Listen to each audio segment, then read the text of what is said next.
Assalamualaikum warahmatullahi wabarakatuh. Shalom, Om Swastiastu, Namo Buddhaya, Salam sejahtera, salam kebajikan untuk kita semua. Rekan-rekan, izinkan saya pada kesempatan kali ini untuk memaparkan hasil dari analisis saya terkait leverage. Sebelumnya perkenalkan, nama saya Hayes Abrar Geriansyah dengan NIM 140-120-2526.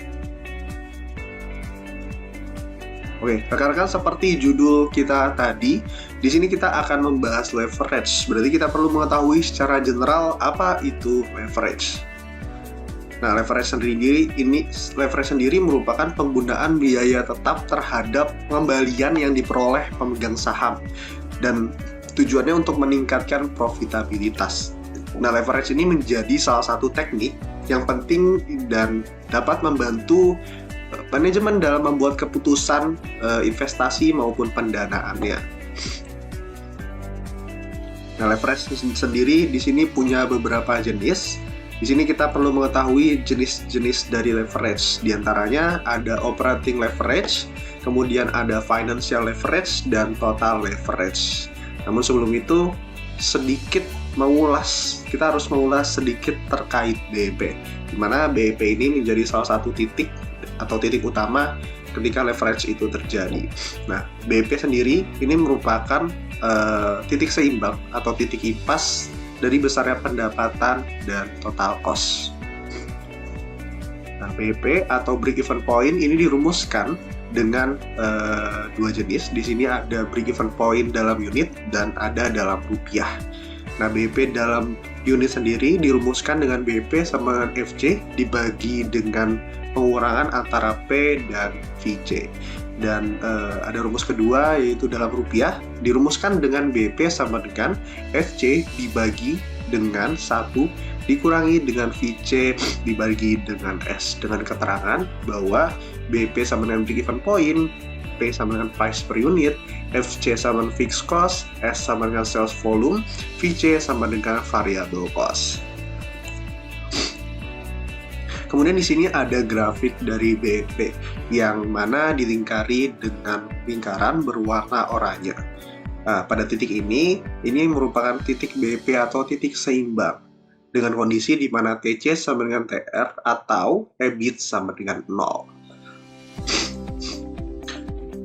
Nah, kita membahas lagi kembali terkait jenis-jenis leverage. Kita akan mulai dengan leverage pertama, yaitu operating leverage. Operating leverage sendiri ini merupakan jenis leverage yang dihasilkan dari biaya operasional yang tetap. Nah, tujuan dari operating leverage sendiri ialah untuk membantu meningkatkan penjualan perusahaan. Selain faktor variabilitas atau ketidakpastian dalam operating leverage ini, secara keseluruhan tingkat leverage operasional dapat menjadi salah satu komponen dalam resiko bisnis. Nah, rumus dari operating leverage atau degree of operating leverage atau DOL dirumuskan dengan DOL sama dengan revenue before fixed cost dibagi dengan EBIT, atau Q dikalikan dengan P dikurangi V dibagi dengan Q dikalikan P dikurangi V dikurangi dengan F, di mana Q merupakan jumlah unit produk, kemudian P merupakan harga per unit, V merupakan biaya variabel per unit, dan F merupakan biaya tetap. Kemudian degree of operating leverage diinterpretasikan sebagai berikut, di mana DOL sama dengan percentage change in EBIT dibagi dengan percentage change in sales. Kemudian kita di sini akan membahas jenis leverage yang kedua, yaitu financial leverage, di mana financial leverage ini dihasilkan dari penggunaan sumber pembiayaan perusahaan yang membutuhkan tingkat pengembalian yang tetap, di mana financial leverage dianggap dapat meningkatkan keuntungan dalam jumlah yang lebih besar apabila dibandingkan dengan fixed cost perusahaan. Financial leverage ini dapat memperbesar pengaruh perubahan penjualan terhadap laba operasional, serta dapat pula mempengaruhi perubahan terhadap laba per lembar saham.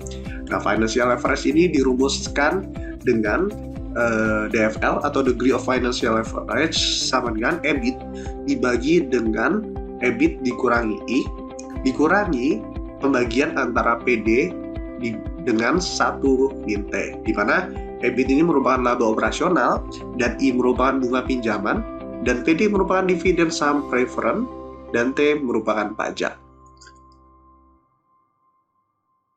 Kemudian DFL atau Degree of Financial Leverage dapat diinterpretasikan sebagai berikut, di mana DFL merupakan percentage change in EPS dibandingkan dengan percentage change in EBIT. Nah, kemudian ada total leverage, ini jenis leverage yang terakhir, atau biasa juga disebut dengan combined leverage, di mana ini merupakan gabungan antara financial leverage dan operating leverage. Total leverage atau combined leverage ini akan timbul apabila sebuah perusahaan mampu mendapatkan sekaligus mengelola operating dan financial leverage-nya dengan cukup baik. Nah, degree of total leverage atau degree of combined leverage ini dapat dirumuskan dengan 3 rumusan berikut, di mana DCL atau yang tadi ya, degree of combined leverage sama dengan sales dikurangi dengan total variable cost dibagi dengan EBIT dikurangi I, atau DCL sama dengan Q dikalikan dengan pengurangan antara P dengan V dibagi dengan Q dikalikan dengan pengurangan antara P dengan V dikurangi F dikurangi I dan dikurangi dengan pembagian antara PD dengan 1 minus T, di mana Q di sini merupakan jumlah unit produk, kemudian V merupakan harga per unit, V merupakan biaya variabel per unit, TVC merupakan biaya variabel total, F merupakan biaya tetap, EBIT merupakan laba operasional, I merupakan bunga pinjaman, PD merupakan dividen saham preferred, dan T merupakan pajak. Nah, selain rumus tadi, di sini ada juga rumusan yang lebih sederhana. Rumus ini dapat digunakan ketika DOL dan DFL sudah diketahui, yaitu DCL sama dengan DOL dikalikan dengan DFL. Nah, degree of total leverage atau DCL atau DTL tadi dapat diinterpretasikan sebagai berikut, di mana DCL sama dengan percentage change in EPS dibagi dengan percentage change in sales. Kita memasuki contoh soal. Nah, soal ini sebelumnya sempat pernah dibahas, tapi kita akan review kembali, di mana PT Indonesia Raya bergerak dalam industri garment yang memproduksi jenis pakaian kemeja dengan volume penjualan sebanyak 1000 unit. Nah, data laporan laba rugi PT Indonesia Raya merupakan sebagai berikut, di mana di sini kita ketahui penjualan sebesar 6 juta, biaya variabel sebesar 5 juta, biaya tetap sebesar 300.000, bunga sebesar 120.000, pajak sebanyak 30%, jumlah saham yang beredar sebanyak 100.000 lembar. Dan setelah kita ketahui poin-poin tersebut, di sini kita diminta untuk menghitung dan menginterpretasikan degree of operating leverage atau DOL, kemudian degree of financial leverage atau DFL, dan degree of combined leverage atau DCL, atau tadi degree of total leverage. Nah, dari poin-poin yang ditampilkan pada soal ini, kita dapat mengetahui beberapa hal. Yang pertama, di sini ada TR yang sebanyak tadi 6 juta, kemudian ada VC, FC, I, ada T, dan sales. Nah, dari poin-poin yang sudah kita rangkum tersebut, kita dapat merumuskannya dalam diketahui dan ditanya, di mana diketahui penjualan atau TR sebanyak 6 juta, biaya variabel atau VC sebesar 5 juta, biaya tetap atau FC sebesar 300.000, bunga atau I sebesar 120.000, pajak sebesar 30% atau T, kemudian jumlah saham yang beredar atau shares sebanyak 100.000 lembar, dan Q yang ada di deskripsi awal sebanyak 1.000 unit. Nah, kemudian ditanyanya seperti soal tadi, ada DOL, DFL, dan ada DCL.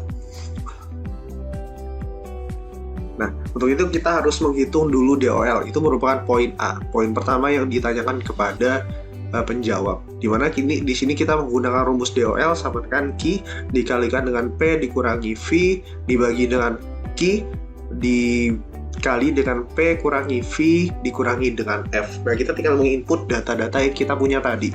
Namun di sini kita perlu menghitung terlebih dahulu P dan V-nya. Kita menggunakan rumus untuk mengetahui P ialah TR sama dengan P dikalikan dengan Q. Nah, kita dapati nilai P-nya sebesar 6.000.